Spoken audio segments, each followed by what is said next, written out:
Good. Keep that up. Nice. That's it. Good job. Keep that up. Good. One more. So, this week's episode. Our recording for episode 6 of the 88 Stitches podcast. If you don't know us already, we started a podcast about our facility. And we're excited to keep giving you guys weekly Thursday uploads. Yep. Do you have anything to say, Coach Caz? I'm super excited about this episode. Yeah. We get to talk about one of the things I've always loved because I can relate to hitting. Hitting is something that I was a very good hitter in baseball. Obviously, I never played fast pitch softball. But it was easy for me to translate the hitting aspect into fast pitch softball primarily because I did it when I was, I did it and I did it at a high level. I played some college ball. And so hitting to me is something I always loved. And it's easy for me to relate with the girls. Whereas like a pitcher, like I teach pitching as well, but I've never pitched fast pitch softball. So it's hard for me to kind of explain to the girls, well, this is what you feel on the mound in these situations because I never experienced it. But from a hitting standpoint, I've been there. Yeah. I've been there. We do acknowledge that everyone has their own philosophies. Absolutely. And some people might see more success with one hitting philosophy over others. So as a ball player, you might gravitate a lot more towards certain techniques and drills and ways to swing. And also as a trainer, you might teach hitting in a certain way. So we respect and we honor the different, let's say, varieties, for lack of a better word, in terms of how you could achieve a really good hitting training. Absolutely. But I know you love to talk about it, and you have your own philosophies. So I have my own philosophies that I found have been very successful over the years. Doesn't mean they're the only ones that are successful. My philosophies are to simplify the swing. What is the main goal in hitting? And that is to barrel the ball up on a consistent basis and hit it hard. Yeah. So, and you've always said to myself, to Francesca growing up, like, all a coach can ask for is a consistent hitter. That is a consistent line drive base hit hitters. Hit it hard every time, good things happen. Yeah. What do we always say, right? Hit it hard, good things happen. Now, maybe every now and then you'll hit it hard and it's going to be right at somebody. You can't do it. You have to tip your hat to them, yeah. Bad luck. Yeah, it's very unlucky. It's going to happen, but then there's going to be the opposite time when you're going to miss-hit it and it's going to find a hole between 3 players. It's going to land in 3 players and they're looking at each other. Sometimes you can't win in this sport. For all you do, you really can't win.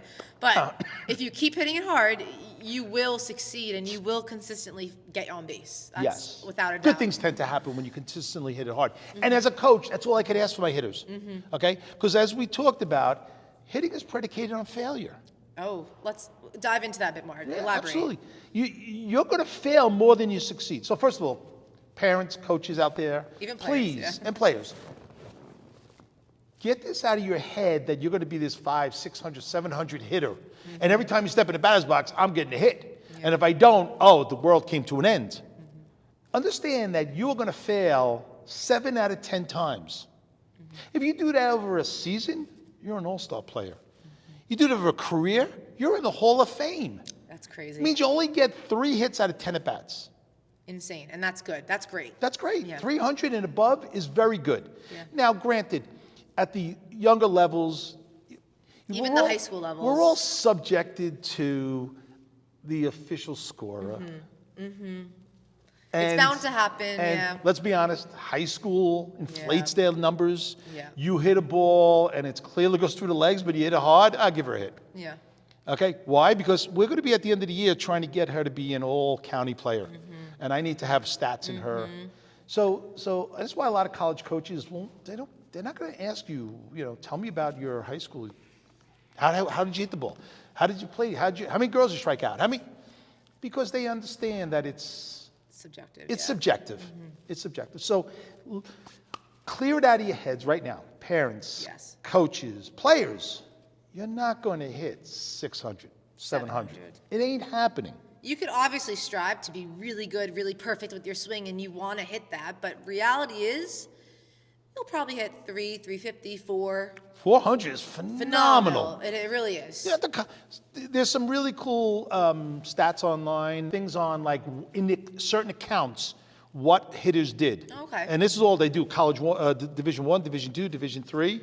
And you'll see girls that have better batting averages, they have better batting averages when the count's in their favor versus when the count's not in their favor. Makes sense. Okay, so which leads me obviously to the next point. Yes. And that is, coaches, please stop having these kids take first strikes. You don't like that? What are we trying to teach you? We're trying to develop hitters and teach girls to be aggressive. That is going to be the complete opposite. You're going to tell this girl, okay, don't swing until she throws a strike because she's probably going to walk you. That's all well and good at 8U, 10U, even some 12Us. But what you're doing now is you're setting this kid up for failure down the road. Or what we love to see is when with our 12U team, we play other teams that all they do is bunt because let's say at the 12U level, we're not super successful at defending a bunt right now. So they're just going to bunt every single player in their lineup.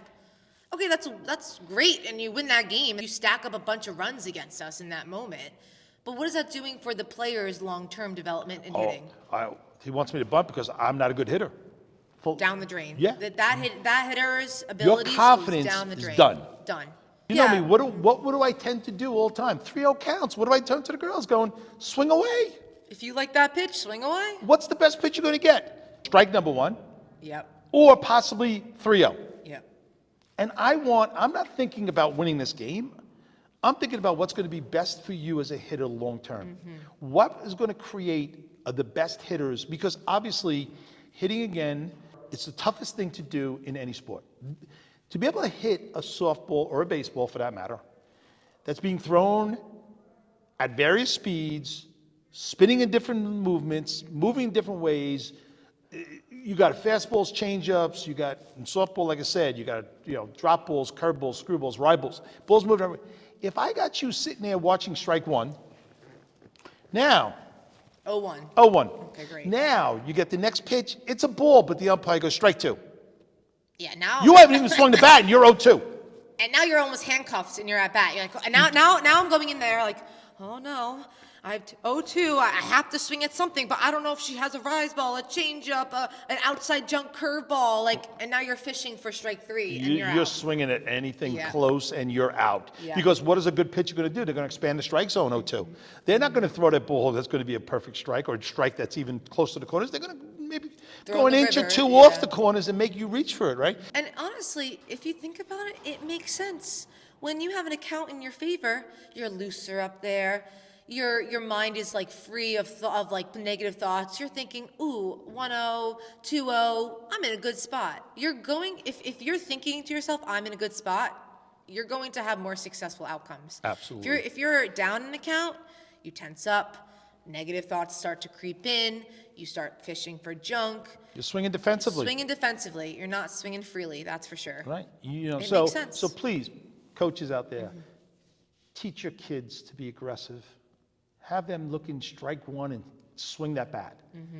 Best pitch you're going to probably get is strike 1. 100%. So if you let that go by, you're doing them a disservice. You're doing them a disservice. You might win that game because the girl's not throwing a lot of strikes, but as they move up in levels, they don't have the confidence to be a good hitter now because their whole career up to this point, they've been told, well, we want you, walking. We want you, Bunting, walking. yeah. Or bunting, because we don't believe you're a good hitter and, And now the talent surpasses that player.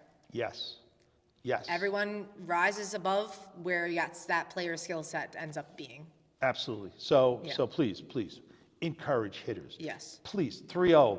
I mean, you're not playing for the College World Series or even whatever. Swing away. Get him swinging. Get him aggressive. It's hard to teach hitting. Yeah. And it's hard to create girls that are hitters. If you're a hitter, we've talked about this whole time. If you're a good hitter, you could be the worst defensive player on the team. Guess who's starting that game? That coach will find a position in the field for you because you're not going to win a game by not scoring any runs. Oh, yeah, that's for Right? sure. So you need to score runs. So I'm going to put my hitters in first. And then we get a lead, then, okay, you know what? Let me substitute in a defensive player for that person. You don't want to be that person that goes, oh, they're really good defensively, so you're sitting on the bench until we get a lead. Well, what happens if you never get a lead that game? Then you're not playing. You're not playing. You're not playing. You want your name in that lineup. So work on hitting, and hitting is not easy. You know, take a professional baseball player, even college softball girls. They will spend an hour, hour and a half 2 hours even. hitting. Yeah. Every day. Yeah. What's their best friend? A good old tee. The tee. I'm telling every one of you people out there, you better make sure your daughters have a tee and maybe a net to catch the balls, a bow net. A big, net in like Yeah, down in anything. the garage, in the basement, something. Hang a carpet. We used to throw into carpets, right? We used to throw into in the carpet. garage. We I used to know. throw into carpets in the wintertime. I know. Right? We'd have remember 20 feet. We would throw a ball and hit a ball into a carpet. There's so many options out there. But your tee work is the most important thing you can do. Yes. Make it your best friend. Hit constantly off a tee. Hit location off a tee. Move the ball around and understand how to attack pitches. Talk about that in a little bit about, Yeah. philosophies, approach. right? But also, while you're consistently hitting off a tee, do you know what you're doing even more? You're learning your swing like the back of your hand. You know every single little thing about your swing. You know that you're dipping if you're trying to get that outside pitch. So now, as I'm working that through on my tee, more and more and more, I'm going to start eliminating that dip. I'm actually going to start driving the ball to the mat, to my right center mat. And now in a game, I'm not going to pop up anymore. I'm actually going to start getting base hit doubles to right center. That's right. You know what I say about Yeah. hitting, right? As a hitter, you need to become a student of your swing.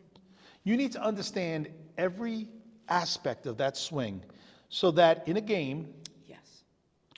I guarantee you, I don't care how great of a hitter you are, you're going to come across a swing and make a swing go, wow, where did that come from? Yeah. But the great hitters know exactly what they did wrong. In that moment. In that moment, make the adjustments. In that moment. Right? And I call this game a game of redemption. Ooh, okay. Love Right? that. It's a game of redemption because you always have the next at-bat or the next pitch or the next game to play and make a correction. If you made the last out in this game, guess what? Since this game is a game of redemption, there's always the next game. I'm not gonna lie, I love that so much, and I resonate a lot with that to my home run in college. So, Coach Caz was there, so was Mom and Francesca, and I know you remember this vividly. I remember it vividly. I wasn't a great hitter. I know I've shared this in the past. I really had to work hard for hitting. Yes, you did. And I've only got one home run ever in college. It was the best hit ever. It felt so effortless. It felt like I was swinging nothing. But we were playing against Peace. Yes. We were away at Peace. And first at bat, I got an inside pitch. I love inside pitches were my jam. You knew You that. always hit inside pitches I loved very inside well. pitches. Yeah. The pitcher throws me inside pitch. I ground out. I'm so mad. You rolled on it a little bit and you She grounded jammed out. me a bit. I rolled on it a bit. I grounded out. I was so pissed because I should have swung at that. No problem. Got a base hit. Like, I know my swing. I know I can get those. My second at bat, I knew going into it. I remember vividly telling myself in my head to the pit, like verbally to the pitcher, like, you're not going to get me this time. I was sitting on that inside pitch. I was waiting for her just to throw me that inside pitch, and I jacked it off. And where did you crush that pitch? Left center. Left center, even more towards center. Yeah. You didn't turn on it and just roll your wrist or anything. You did a great job of extending through that ball. You got the contact point and you continued the extension and you took an inside pitch to center, left center. Yeah. And you hit it, that fence is 220. Yeah. And the wind was coming in because if you remember that day, a lot of girls hit the ball really well, but nobody hit a ball out. Yeah. And when you hit it, I was like, knowing that a couple of girls prior to you who hit more home runs than you did, I'm like, oh, she hit that ball so well. I don't think it's going. And sure enough, it carried. And that was truly redemption in my own right. I was like so annoyed. I grounded out on the first at bat. Then my second at bat, I was so hungry for redemption. I never put that word against it, but you're so right. Yeah. The game is about redemption. So let's continue on that thought process Go for because it. you're touching on something that we've talked about. We talk about with a lot of our 18U gold girls, girls that are all recruiting for college, Yeah. and we work with them consistently and constantly on hitting. Yes. And hitting approach, right? Oh, yeah. So when you step in that batter's box, you need to have a plan of attack. I 100% agree. Do you want to know why I agree? Because, and we talk to the girls a lot about your self-talk, but if your mind is either going a mile a minute, rattling off random things, whether it's like, oh, I can't wait to get my nails done later, to, oh, we're losing 7-0 right now. Like whatever is going on in your head, and now you're stepping into that box with this cluttered mind, it's not going to set you up for success. But if you go in with a plan of a strategy, plan of attack into that batter's box, you're already setting yourself up for a better outcome than you did without doing that. Absolutely. Yeah. You need to take away the percentages that are in the pitcher's favor and try to even them out. So if you think about it, you succeed through, 3 out of 10 times. So 30% is in your favor, 70% is in the pitcher's favor. If you can make that 40-60, 50-50, now all of a sudden it's a different story. And how do you do that? Again, this comes back to the whole plan of attack. And we talk about this with our 18U girls, and we even talk about it a little bit with our 12Us, right? Now they're getting to the point where they're so much more better at hitting and approaching. So what does that mean? So this all goes back to, I'll tell you a little story. Oh, let's hear it. As you know, many years ago, when you and Francesca were moving up and playing at the higher levels, we went to a number of different hitting instructors and all that, and all very, very good. Learned a lot from them. We then took you to a gentleman by the name of Rob Cruz. Oh, I love Rob Cruz. He's on Phenomenal. TikTok, actually. Yes. I'll tag him. Yeah. Yes, and incredible. He So makes you knowledgeable. So knowledgeable. So great. He's coaches a lot of girls at the college level. He travels around to various colleges, does seminars and hitting clinics and all that. Yeah. He also coached, I think, a number of years ago, the USSSA Pride, that professional fast pitch. He was one of the hitting instructors at one time. So I'll never forget, we were having a conversation at one of your hitting sessions, you and Francesca. And he said to me, let me ask you a question. He goes, what is a mistake pitch? Let me hear what you think a mistake pitch is. Well, I think my initial answer would be down the middle. Right, and that's the answer I gave. Yeah. Oh, pitcher missed a location, she threw it down the middle. And he said, that's what you would think, but understand now, as your girls are getting up in the level of playing at the high-end travel ball and getting to college, these girls don't miss their spots that much. But every at-bat has at least one mistake pitch in it. Like, I was dumbfounded by that. I was totally like, how could every at-bat have a mistake pitch? So every pitcher in each at-bat has a mistake pitch, and that is the pitch you're expecting to swing. You're expecting. And you as a hitter better be good enough because you've worked hours off a tee to get that pitch. Because let's think about it this way. Go back to philosophy or the whole approach to hitting again. We want to go 3 out of 10. Or a better way I like to talk about it is you want to go 1 hit in every 3 at-bats. Right? One game, I get 1 hit in 3 at-bats. That means I get 1 pitch that I'm going to handle and I get the hit and I drive the ball. It simplifies your mind to say, let me do one thing right this game hitting. I'm going to get 1 hit this game. That's it. And if you get 1 hit this That's game. my goal. If I get 2 hits, that's even better. Icing on the cake, right? So you're waiting. Okay, let's say an average at-bat gets 5, 6 pitches at most. All right, so you're talking 15 to 20 pitches you're going to see in a game. You're looking for 1 pitch, 1 mistake pitch. Yeah. You're going to get it. You will get it. Yeah. Because you have now taken ownership of it, right? Yeah. All right. Another thing I'm a big believer in, and I talk about this all as well, is, unless you're sitting on it, you don't swing in a changeup early in the count. I agree with you 100%. I don't know why. Unless you are the number 4 batter on the Oklahoma team, I don't think anyone should be swinging less than 2 strikes on a changeup, in my opinion. Unless it's a fat changeup, that's the other thing. Or sometimes they hang a changeup. Unless you actually know, again, unless you're zoning Sitting on a changeup, zone, right. unless you're sitting on a changeup. That's right. Sure, but other than that, you're never mentally prepared to hit a changeup. You're not. Never. You're not. It's usually a pitcher's pitch, and it's usually a good pitch. And if you do swing at it, you're not going to really barrel the ball up well. I agree with you. Yeah. You'll hit it. You'll make contact. You'll pop it up. You'll ground it out. You'll do something, but you're not going to crush it. Usually. Yeah, I agree. Okay. So with less than 2 strikes, you're not sitting on it. She throws you a really good one. It's on close to a corner or something. Take it. Don't swing at it. Yeah. Again, sometimes they miss their spot and they'll hang it. You know, at the younger levels, all right. You know, it's a fat pitch. Okay, swing at that. But don't swing at a changeup with, you know, where you have less than 2 strikes. Yeah. Now, you get 2 strikes on you. Now you got to do something with that pitch, right? You got to foul it off. You got to put it in play, hit it hard somewhere. That's a different story. So we'll talk about 2-strike approach in a second. We're not there yet. So what we, just to summarize, 1, every at-bat has a mistake pitch. And that mistake pitch is the pitch you're looking for. The pitch you're sitting on, because you know she's been throwing that pitch more often than not. Yep. 2, at the younger ages, we always say be aggressive, swing at the best strike you'll get in the account, which is typically strike 1. And as you get older and, you know, more matured in this sport, start being pickier with your swings. Zone a bit. Mechanically, you're better Yes. because you've worked on it. So you need 1 pitch to attack and hit it, and you should be able to do that. When you're younger, you might miss the pitch.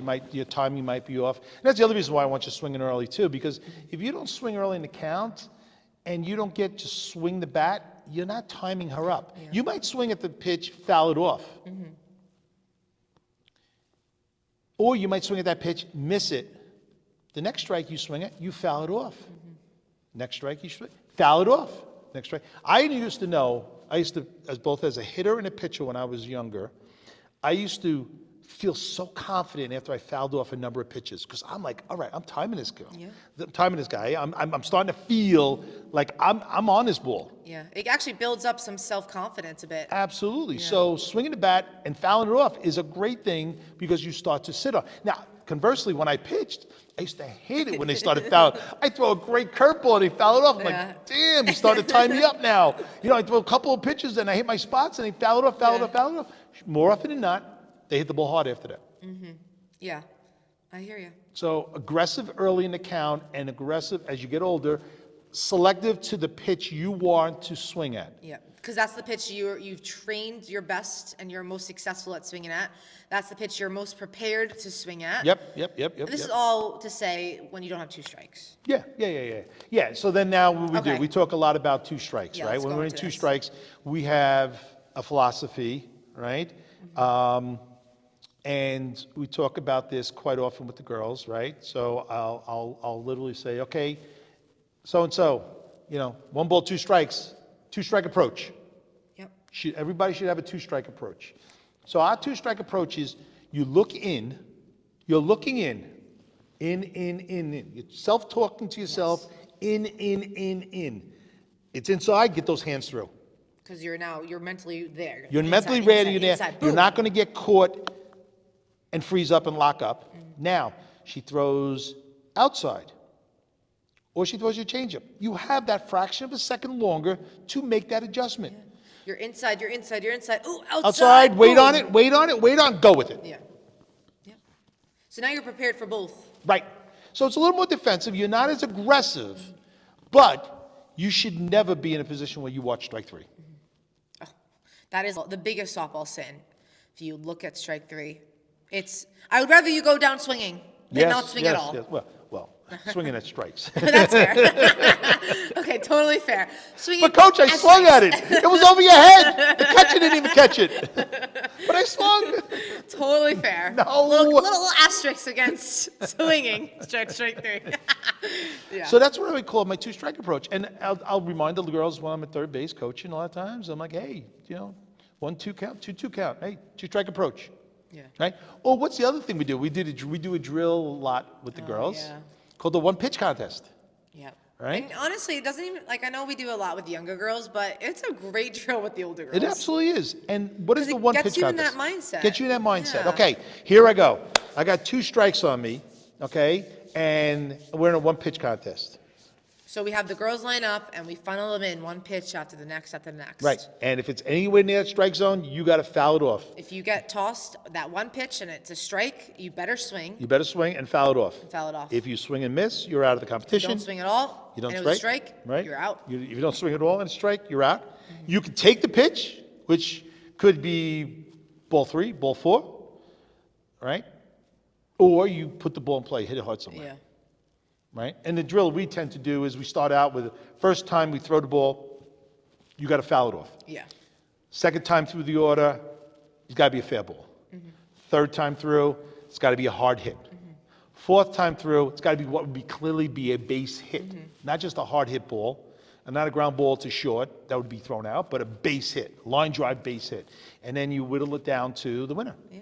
You know, and then if you got 2 girls, 3 girls that are battling out, hitting the ball hard after, then you're like, okay, this last round, whoever hits the ball hardest. Yeah, the best. You know, and it's great competition, and girls love it. They love it. They listen. Games are the best thing you do in the sport is introduce games constantly, because it can be a monotonous sport. You're doing the same. Yeah. Muscle memory takes repetition after repetition after repetition. We talked about muscle memory last episode. If you check that out. And part of that means you're doing the same drills on a regular basis over and over again. But and also, it gets a little you're tiring doing the and same monotonous. drills from the 12U level to the college level. Like, it's actually the same drill you're doing. You're doing it over again. It's crazy. Yeah. But you need to do that, right? The college level, they call them, and we call them at the higher levels, and even younger levels, we call them everydays. And you need to be doing them because these are things that are the basics of the fielding, throwing, hitting. And if you can't do the basics, then what are you even doing on this Right. field? That's like I get, I teach pitching, and I'll get I got a girl the other day who said, my coach wants to know when I'm going to start throwing changeup. And I said, when you can throw 7 out of 10 fastballs for a strike. Wow, that's generous. I'm not going to lie. I would say 10 out of 10. Why am I going to teach you a changeup or any spin pitch if you cannot command the pitch before it? So you got to command it, right? You got to be able to do that repetitively over and over again before you can move on to the next thing, right? Same thing here, right? Fielding a ball, throwing a ball. It's the basics of the game. Yeah. And so we got to do it repetitively over and over again. So anytime we can make it fun, Yeah. all of a sudden it changes the dynamics, and the girls are like, this is great. Can we do it again? Can we play again? Can we? I'm like, no, we're running out of time. Yeah. We got to do Your other things in parents need practice. to leave. Yeah. Your parents have been waiting 15 minutes longer than I told them. How many times mom used to yell at us, I right? know. She's like, Used to yell at, oh, your father's always late with practice. Well, we were doing, Hello Kitty. Yeah. We were doing the one pitch contest. Yeah, they want another round. Yeah. Yeah. So- But also, it keeps the competitiveness in the team itself, because I think as you're going through all these drills consistently, practice, day in and day out, like, it gets boring, gets repetitive. It brings down, like, even the team morale a bit. But like, adding in a sprinkle of a game that makes things more competitive brings the competitiveness back to the practice, because again, at the end of the day, we are playing softball in a game setting. That's right. For you girls that are playing, especially this game at a higher level and the college level, start thinking about attacking pitch location and attacking it early. Yeah. And when you get that pitch, you better hammer it, because you better have practiced it over and over and over again. Yeah. Right? Because you're looking for one pitch out of 15 in a game that you're going to drive and get a hit out of it. Yeah. Now, you went 1 for 3 that day, and you do that over the season, and you're batting .333. And you're an all-star. Yeah. And again, like I said earlier, you do that over a career, you're a Hall of Famer. Yeah. Again, you're hitting your strengths, and that's like the biggest thing that like really resonated with me is like with my hitting coach. You remember Coach Maddie? Shout out Yes. Maddie Shaw.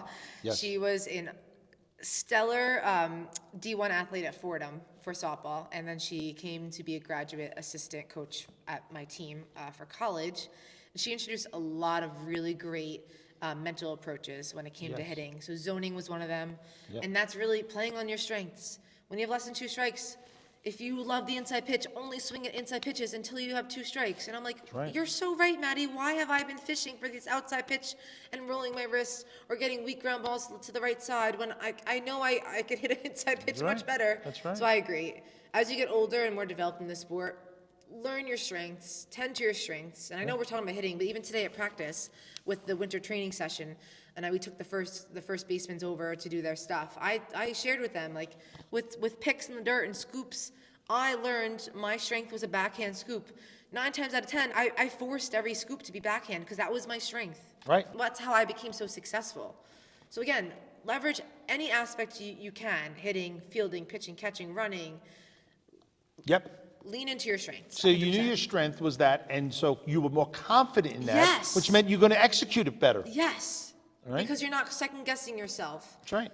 That's right. So that's the same thing with hitting. I mean, that's where the tee work comes in. Yeah. And being able to spend hours on a tee, during a week, and knowing that when she gives me that outside pitch, I can drive that ball to right center field, right? It's not a thought in your mind that you can't. That's right. Right. So hitting is something that is can be developed. You actually became a very good hitter your junior and senior in college. Unfortunately, Well, do you your want to know senior why? I talked about this last episode. Do you want to know why? Because I started going down every morning by myself to hit off a tee for off a 30 tee. minutes. There it is. That was literally it. My team, the amount of time I spent in my team practices clearly wasn't getting me to the level I needed to be at with my hitting. I needed extra time. Right. And the only extra time I could do is by myself with a tee, and that was the best time ever. Right. It really was. I got to know my swing like the back of my hand, and it really paid off. Well, a lot of that goes also to the fact that, let's be honest, right? Okay, we have a 2-hour practice. Yeah. And let's say we take an hour of that as hitting. And I got 12 girls on the team. That means I get 5 minutes with every girl for hitting. Yeah. That's not a lot of time. We do a lot of drill work, we set up stations, so we work through it. So for the hour, girls are swinging it back constantly. But I only have so much bandwidth for each player. So you have to become a student of your swing. You have to be able to go home and work on things that we talked about in practice. That you're dealing with and you're struggling with. Even better, because the hitting is so difficult, because pitchers are constantly going every week for pitching lessons. Yeah. You as a hitter should seriously be going for hitting lessons. Why? Having that one-on-one time with an instructor who's looking at your swing, videoing your swing, showing you what you're doing wrong, explaining to you how to fix it, Very is valuable. invaluable. You can't, and then during practices, you're not necessarily trying to get some feedback from a coach and only getting 5 minutes from them. You're working on the things that you and your one-on-one instructor spent the half hour on or the hour on during the week. Yeah. And you're working on it at practice. And then you're also maybe taking a day during the week where you're working off a tee on the things that you spoke with your instructor. Yeah.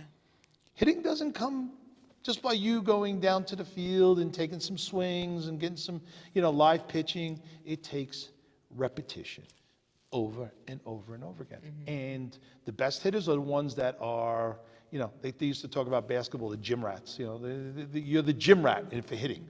You're constantly got a bat in your hand and swinging a bat. Well, even MLB players, they before they have a game in the evening, they'll go down to the field for 3 hours and just hit. Yeah. They'll On- spend an on a hour game on a day, tee. yeah. They'll spend an hour on a tee. Yeah. Then they'll do front toss in the cage. Then they'll go out and get front toss live before they even step in the batter's box. Before the game even starts. Before the game even starts. I know, it's crazy. And that's why they become successful. So you have to take the time and put the energy and effort into it. If you want to be good at hitting, like you did, you set yourself a plan of attack, both practice and in a game, so that you put the odds in your favor and take it out of the pitcher's hands, because they have control over it. Yeah. They know what pitch they're throwing, what location, what speed, all that. You're trying to barrel up a round object with a round object and hit a line drive. At the precise time of, Right, of that coming together. right. Yeah. It's the most challenging thing to do. The most challenging thing to do. There's nothing in any sport that's more challenging than that. I'm sorry, maybe I'm a little biased. I fully support too. Yeah. Hitting is the hardest thing to do. Yeah. Because it takes this much to miss. Yeah. Oh, and that's a great point, right? If you take a round, game of if you take a round inches, yeah. softball and here's your line drive, Yeah. right? Yeah. That's a fly ball out. That's a ground ball out. You can miss a quarter of an inch either way, and Changes the whole outcome. Yeah. I believe you. so that's where mechanics. I agree. Hitting is all about mechanics. Yeah.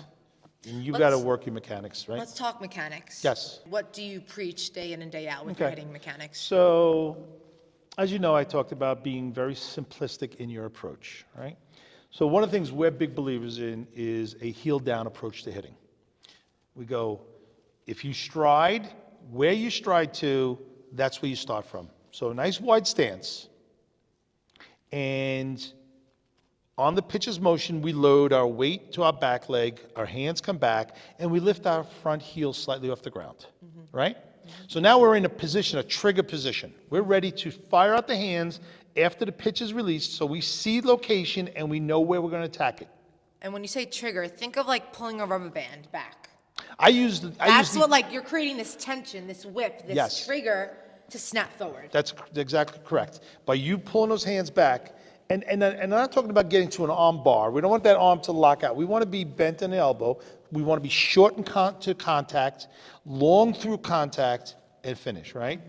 So our approach is, there's the pitch, heel down, hands to the ball, finish the pitch.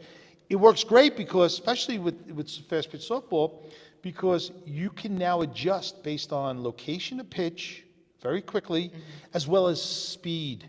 This is the best approach to hitting a changeup, because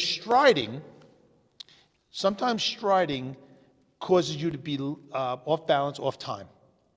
I remember before we eliminated my stride, my timing was so off all the time. Right. It really overcomplicated my swing so much. So Right. I agree. I love eliminating that stride and just keeping that. I don't think they can see our feet right now, but keeping that heel off the ground, the toe on the ground, and Slightly just off the ground, yep. Keep a pushing it bend in down. that front knee, Yeah. and just get that heel down, hands out. Yeah. All right? So we're taking our hands from load to contact point. All right? And we're getting to contact and extending through contact. Love a good extension. All my girls out there, 2011, you guys sometimes suck with extension. They get to contact and they roll over. They roll over, or they pull off too early. And I always say, you want to get to contact and finish everything back towards the pitcher. Right out. Contact, extension, and then finish. That's right, right. So what that also does is it quiets your mechanics down. I use the term, I need your mechanics to be quiet. I need you to be quiet in your swing. Even your head quiet. That's where it all leads to, okay? your head Because is the most important thing in a swing, Yeah. even before, you can have the best mechanics in the world and all that. If your head has got too much noise in it, too much movement, your eyes will be off the ball and you're going to miss it, right? You need two eyes to see the ball, okay, to hit it. Without your eyes, I'll put a blindfold on you. You ain't hitting that ball. If you pull it, if your head's moving, if you're swinging and striding and you got movement in your body and your head moves, your eyes are bouncing, the ball's bouncing. You want to be super quiet. I saw a great video of some Major League Baseball players. I think there were some softball girls in there as well. They took a analysis of their swings. The video was facing this way, so the pitcher was here and the video was here. Okay. And every one of the batters got into their load position. And they took an illustrator and they circled the batters' heads. Yeah. So they're loaded, the circle is around their heads. When they finish their swing, their head did not move out of that circle. I believe it. Yeah. Super quiet with their head. It's crazy. It makes a lot of sense, right? Because, like we said, if you can't see it, you're not hitting it. And if your head is moving too much, then the ball is going to start moving. Looks like it's moving even more. It's moving as it is. Right, right. And you're going to complicate it more by moving your head and eyes, and now the ball looks like it's doing this. Right? It's doing some dance. Yeah. I know. And that's what that stride does, because a lot of times when you stride, you don't just stride and your head doesn't move. You kind of go up and then down. So your head's, Yeah. your eyes, Yeah. right? We're trying to eliminate that. Simplify. Heel down approach to hitting, okay? Because all hitters must do one thing before they actually start their swing, and that is their front leg has to get flat on that ground. You got to get your heel down. You got to have a solid front foundation on your front side. Yeah. So now you can initiate the swing and get your hands to contact. Because if this front side isn't strong and in locked out position, right at contact, now I'm collapsing. Right. Now I'm lunging. Now you're Now lunging. I'm losing all my power. Yes. Yeah, I hear Yes. So, and you finish your swing, your weight should be on your backside. Yeah. Right? 100%. So you're lunging. If you get that weight over your front side, and when you start your swing, you're probably 70% weight on your back leg to 30% on your front leg.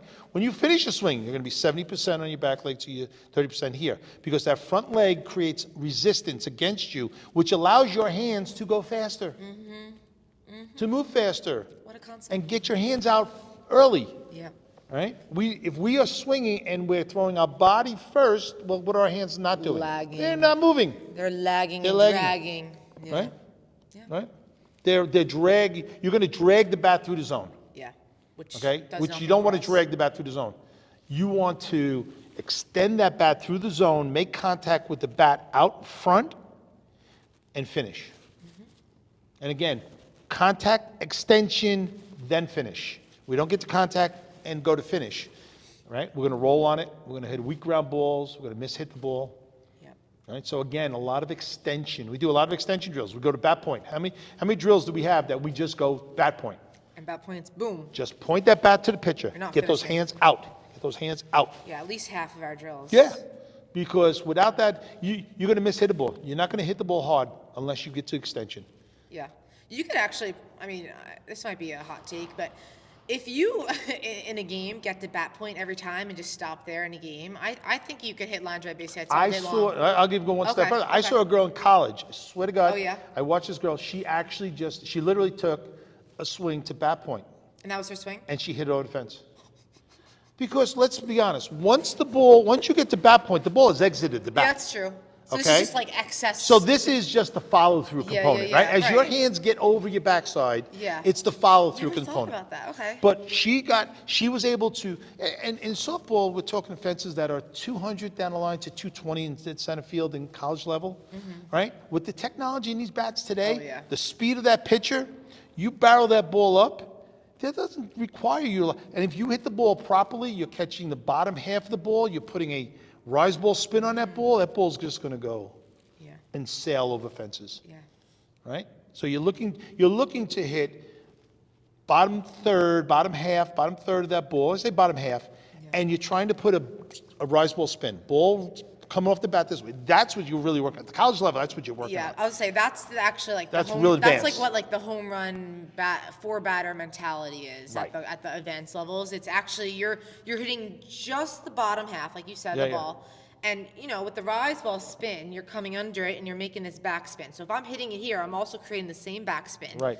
And all of a sudden, that backspin is going to help the ball rise over the fence. It's That's- crazy. Those are the ones where the girl hits the ball and the outfielder just goes, It just keeps going. Yeah. doesn't even move. No. Because that ball just comes off and the rise ball spin just keeps the ball Yeah, elevated. that's real advanced stuff Right, there. that's really that's what we work with the girls at the very high level. Yeah. That's the type of mentality and mindset you want to be when you do mechanics and Yeah. hitting. That's why a lot of times people say, "Oh, home run hitters are really just pop-up hitters." Well, they're not pop-up hitters, but yeah, they're trying to achieve this backspin off of their bat.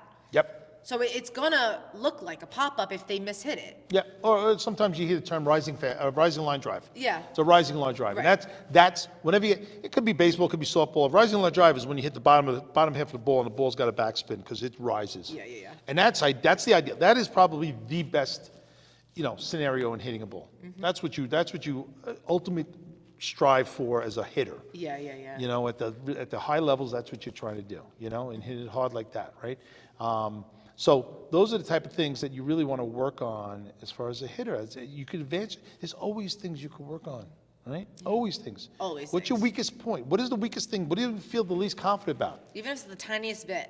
Go out there and start working on it. Work on it. T-work. And then maybe get some front toss. Side toss, front toss. Again, hitting is a process that happens very fast in your brain, but your brain is so powerful that if you have very fast hands, right, you should be working on bat speed constantly, because the longer you allow the ball out of the pitcher's hands and to travel to you, knowing your hands are fast, that I'm still going to get a bat to the ball, I'm letting it to travel longer, you're giving more data to your brain to know exactly where the ball is going and where I'm going to barrel it up. Like where it's gonna land. Yeah. Right, where's it? The spin on the pitch is this way, the speed is this. The longer you see it, the better the chance you're going to barrel it up, right? Yeah. I'll never forget when Francesca played down in Auburn. She played against Auburn, and she threw this rise ball. I was like dumbfounded because what a beautiful rise ball. The pitch looked like it was by the girl before she even started swing, and she just roped this ball off the center field wall. I mean, just roped it. But her hands were so fast that she saw the spin, saw the rise on it, was able to stay on top of the ball, and hit a gorgeous line drive right off the fence.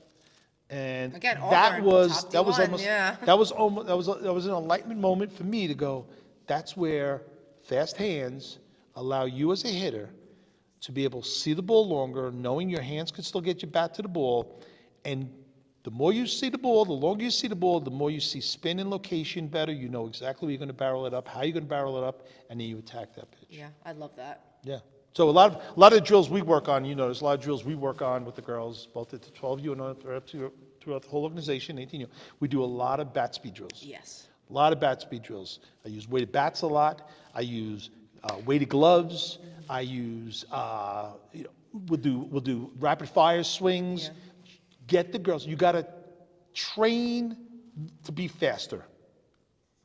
And that's important. So we incorporate that into all of our hitting drills. Yeah.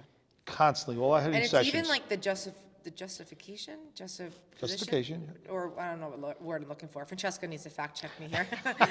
It's even heavy bat, normal bat, heavy bat, normal bat. Yes. It's going back and forth between the weights, or between a rapid fire and then normal swings. That's Rapid right. fire, normal swings. Right. There's a philosophy that we employ called overload, underload theories and hitting, right? Where you'll swing a heavier bat for a few, you swing a lighter bat than you normally do, then you go to your regular bat. And in doing that, going from a heavier weight to a lighter weight, now you're swinging faster, and now like paper. you feel like right, you're swinging faster. Yeah. So now when you take your bat, Yeah. you're swinging faster. Yeah. Right, and that's something we do. Kinda like We tricks both the for hitting mind, that. yeah. We do pitching drills with Yeah. that. It's to train your body to move faster, and you feel like it. That's it. even like resistance running. Like when in college we did a lot of like we did a lot of agility and all that type of training. But my coach would put a band around us and have my teammate try to drag us down while we ran. So you're building up like this resistance, and I'm running against resistance, and all of a sudden you take the band off, you take the girl off behind you, and now you feel like you're running so fast. It's the same exact theory. Yeah. A lot of times I get in my hitting sessions, I'll do with a girl and I'll give them their regular bat back, and they're like, "Oh my God, this feels so light." Yeah. And you'd see the ball just jumping off the bat, just exploding off the bat. And it's such a small change to incorporate into your routine of hitting. It's crazy. Yeah. Yeah, so a lot of my one-on-one instructions and teamwork, we incorporate a lot of weighted bats or heavy hands or anything quick hands, all sorts of different drills to train them to swing faster, right? Yeah. Bat speed is power comes from two sources in hitting. Yeah. Okay, how fast you swing that bat. And how hard do you drive your back hip through? Yeah. Right? So you're getting your power from your hands and your back hip driving, which really is your back knee coming forward with your front leg locked out. Yeah. Okay? That front side resistance allows you to really drive that back hip through. And there's your power. There's your two sources. It's all it takes to hit balls hard. Simplify the hitting right. philosophy. That's right. You don't have to be swinging. You don't have these wild swings where your whole body's moving and all that. Or more tensed up, like, swinging hard, because that's going to actually slow you down. Slows you down. Yeah. Absolutely does slow you down. Because you're trying to muscle it. You're trying to use your body too much. And if you're using your body too much and your body's moving too much, then your hands aren't. So speed the hands up. You hit with your hands. The bat is attached to your hands. Get your hands out. Get it out to the barrel. Get the ball out to the barrel. Get the barrel out to the ball. Excuse me, I'm going to get that straight here. As quickly as you can. Short, compact, from load to contact, long through contact, and finish. That's hitting. Easy Keep as it simple. Less movement, the better. Yeah. Simplify, and you will find success. And that's been my philosophy with all my hitting, and I've done from the 10U, 12U, all the way through 18U, and girls that are in college that come back to me during last couple of weeks with the college girls from home from college. Yeah, for winter break. I've had a number of my girls keep coming back. A lot of them really good hitters, and it's all about keeping it simple. Keeping it simple and getting your hands out. And hitting, to me, I find it easy. A lot of coaches find it very hard, and that's why they don't tend to teach it too much or practice it too much. And please, coaches, the other thing, kills me. Don't have one girl hitting and everybody standing in the field, and you're sitting there throwing. You waste an hour, and the girl gets 10 swings. That was your biggest pet peeve when you coached us growing up. You had everyone moving. Everybody swung a bat. Parts of everybody was practice. swinging a bat. I had, if there were 10 girls, I put 10 stations out. Right? And in an hour, you'd get, 150 swings. Easy, yeah. That's And the again, only that's way. the only way your players will improve. The more they do something, the better they'll get. Simple as that. Yeah, and it's repetition. So don't be afraid to use a lot of the drills over and over again. Get it right. Get it right. You know, I say to girls all the time, if we're going to swing the bat, give me 5 perfect swings as opposed to 25 imperfect swings. Yeah, I talked about that a little bit in my last episode, like your intention behind it, being Yes. mindful, right? And I even gave them that challenge. The next time they're on a tee, try to count all your successful swings and say, all right, I just hit 10 balls off the tee and only 5 were good. Well, that's not good. That's not good. That means you're half-assed. Ball's on a tee. It's not moving, Yeah. and you can't hit a ball right. I know. You better be able to hit tough tee 10 out of 10. That just comes down to your focus and being intentional through your drill. Yeah.